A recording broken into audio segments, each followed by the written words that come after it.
മോദി സർക്കാർ വീണ്ടും വീണ്ടും കോൺഗ്രസിനെ വേട്ടയാടിക്കൊണ്ടിരിക്കുകയാണ്.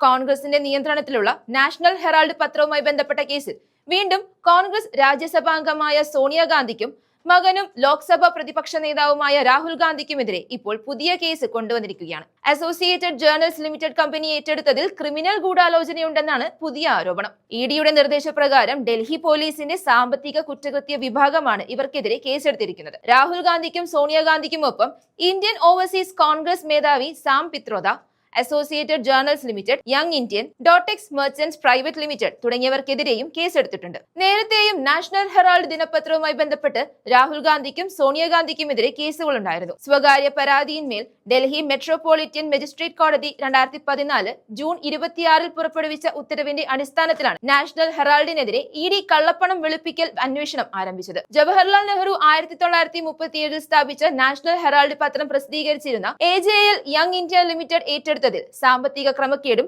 Fund ദുരുപയോഗവും നടന്നതായാണ് case. ഇതിന്റെ പേരിൽ രാഹുൽ ഗാന്ധിയെയും സോണിയാഗാന്ധിയെയും കോൺഗ്രസ് പാർട്ടിയെയും അടക്കം എല്ലാവരും ചേർന്ന് ക്രൂശിച്ചു. എന്തിനേറെ പറയുന്നു, ഔദ്യോഗിക വസതിയിൽ നിന്ന് വരെ ഇരുവരെയും പുറത്താക്കി. ഒരു തരത്തിൽ പറഞ്ഞാൽ BJP സർക്കാർ രാഷ്ട്രീയ വൈരാഗ്യം തീർത്തുവെന്ന് പറയാം.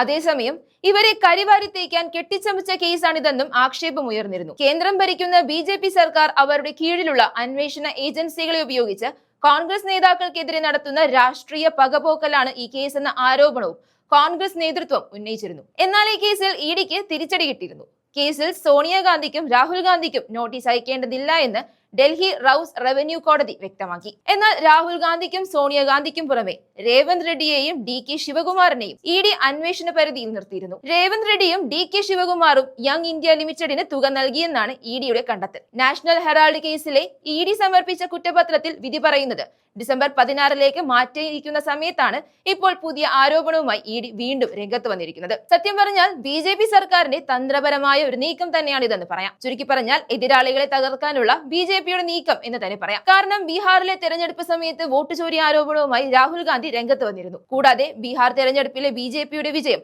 ഒരു അട്ടിമറി വിജയമാണെന്നും രാഹുൽ ഗാന്ധി ചൂണ്ടിക്കാണിച്ചു. ഇതെന്തായാലും BJPയുടെയും മോദി സർക്കാരിന്റെയും രക്തം ഒന്ന് ചൂടാക്കിയിട്ടുണ്ട്. അതിന്റെ ഒരു തിളപ്പാണ് ഇപ്പോൾ കാണുന്നത്. അല്ലെങ്കിൽ വിധി പറയാൻ നിൽക്കുന്ന സമയത്ത് ഇങ്ങനെ വീണ്ടും ആരോപണങ്ങൾ വന്നുകൊണ്ടിരിക്കുമോ? അവരുടെ തെറ്റുകൾ മറയ്ക്കാൻ മറ്റുള്ളവരെ ക്രൂശിക്കുന്ന ഒരു നിലപാടാണ് BJP സർക്കാരിന്റേതെന്ന് ആർക്കും ഇതിലൂടെ മനസ്സിലാക്കാവുന്നതേ ഉള്ളൂ. മോദി സർക്കാർ ഇതിലൊന്നും കോൺഗ്രസ് തകരില്ല.